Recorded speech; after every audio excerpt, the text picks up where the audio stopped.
Bonjour mesdames et messieurs, vous êtes sur votre télévision Vision Africaine 365 TV. L'émission c'est La Vérité, rien que la vérité. Fabrice Mounzaou pour vous entretenir tout au long de cette émission. Pour ce deuxième numéro, nous recevons Monsieur Ngoma Wolf, ancien joueur de l'USM, encadreur U15 OM. Monsieur Ngoma Wolf, bonjour. Bonjour. Alors, déjà, ça n'a été pas facile pour nous de vous joindre. Merci encore pour ce privilège d'être sur ce plateau. Merci également. Alors, nous allons rentrer dans le but de l'émission, du sujet. Alors, monsieur Ngoma Wolf, comment se porte le football gabonais? Est-ce qu'il y a de l'espoir pour 2019, cette phase des groupes d'Afrique des Nations au Cameroun, vu déjà la prestation de nos deux derniers matchs?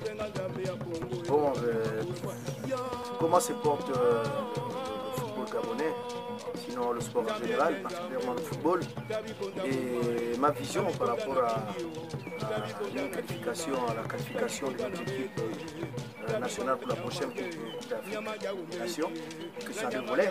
Je vais commencer par la santé du football gabonais. Le football gabonais se porte mal depuis la base. Donc ce qu'on récupère aujourd'hui, c'est que le fruit d'un travail qui a été bien ou mal fait à certains niveaux. Chacun n'a pas pu prendre des décisions ou sinon accepter que le football, on n'improvise pas.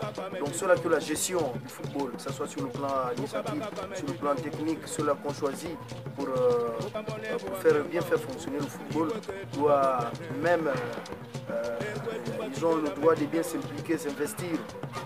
Quand on prend une décision pour suivre une chose, c'est suivre cette chose-là. Et que dire du championnat national? Un championnat qui débute et qui a du mal à s'achever. Elle peut commencer 1 an et terminer 3 ans, plus tard 2 ans. Ce qui retrouve le deuxième volet, la première question. Donc la santé de l'équipe nationale, sinon ma vision par rapport à une quelconque qualification de l'équipe nationale par rapport à la prochaine CAN au Cameroun. Donc je disais simplement que c'est dommage, hein, mais je ne peux qu'avoir une vision positive. Je ne peux qu'être optimiste. Une qualification de l'équipe, je ne peux que supporter mon pays sans oublier qu'il y a des problèmes. C'est vrai, il faut bien s'asseoir pour pouvoir trouver des solutions. Mais pour le moment, faisons avec. Alors, Camacho n'est plus. Comment gérer ou comment la fédération gabonaise gère cette transition, vu déjà que cette équipe est engagée pour la phase éliminatoire de 2019 au Cameroun? Est-ce qu'il y a-t-il un intérim à ce niveau? Bon, la tutelle, la Fédération gabonaise de football et encore la Ligue nationale de football professionnel, ces trois entités qui ont la gestion du football gabonais, prendre des décisions, ils doivent prendre des décisions à un certain niveau. C'est dommage, hein, comme je disais, Camacho est peut-être un des rares européens à avoir le sens de la démission.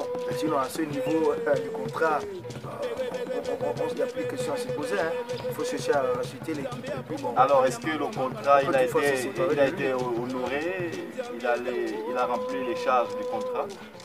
Non, le rendement est complètement nul. Par rapport au contrat, le rendement est nul. Alors, est-ce que, parce que les Gabonais se posent des questions, nous avions vu avec l'ancien sélectionneur de l'équipe nationale, donc Alain Giresse, qui se plaignait un peu au niveau de l'organisation et des choix, les choix, la liberté. Est-ce qu'il y a cette liberté de travailler? La liberté de travailler sur le plan technique. Sur le plan technique, est-ce que l'entraîneur n'est pas influencé? Bon, moi je pense qu'au niveau du travail, il n'a pas une influence. Hein. Il doit travailler, il travaille par rapport à son bagage d'entraîneur, par rapport à la vision qu'il a, par rapport à son plan de jeu. compétitions à venir. Il fait son travail à son niveau. C'est-à-dire qu'il a une idée par rapport à un 11 de départ, il a une idée par rapport à sa liste des 23 ou 24 qu'il convoque. Donc moi je pense qu'à ce niveau-là, même s'il venait à subir des pressions quelconques, mais sinon techniquement au niveau du choix des éléments, il fait le choix par rapport à la forme actuelle. Donc il ne fait pas des choix par rapport à du copinage ou sinon des relations qui puissent extra sport avec ses joueurs, c'est humain, c'est tout à fait normal. Mais sinon, techniquement, il n'a pas de pression sur lui. Parce qu'il y a un travail qui est fait à la base sur le terrain d'abord. Avant de présenter la liste, il y a un travail qui est là. On s'est dit qu'il convoque les hommes qui sont à même de défendre les couleurs du pays par rapport à leur état de forme. Ok, merci M. Ngoma Wolf. Alors, votre activité à part le football? Bon, ben, c'est tout à fait normal. Là, on ne va pas se contenter de ce qui n'est pas aussi, c'est vrai, qui n'est pas aussi parfois conséquent pour pouvoir vaquer à tout ce qu'on a proposé dans la vie.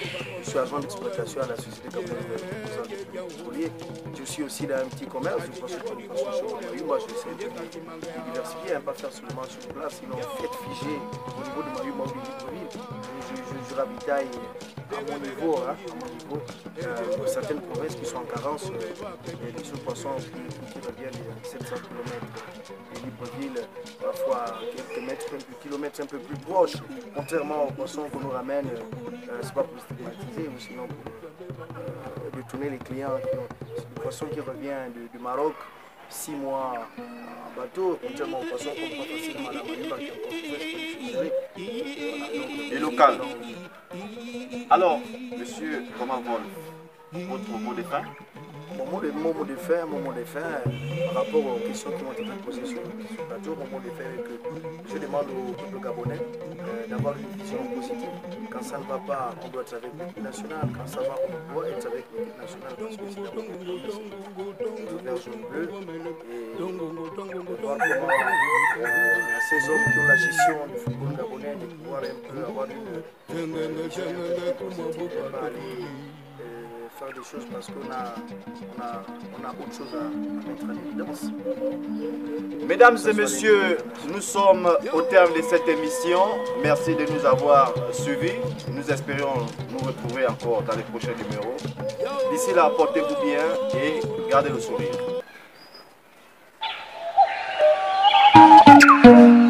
Hey, hey, hey, hey, hey, hey, hey, hey, hey.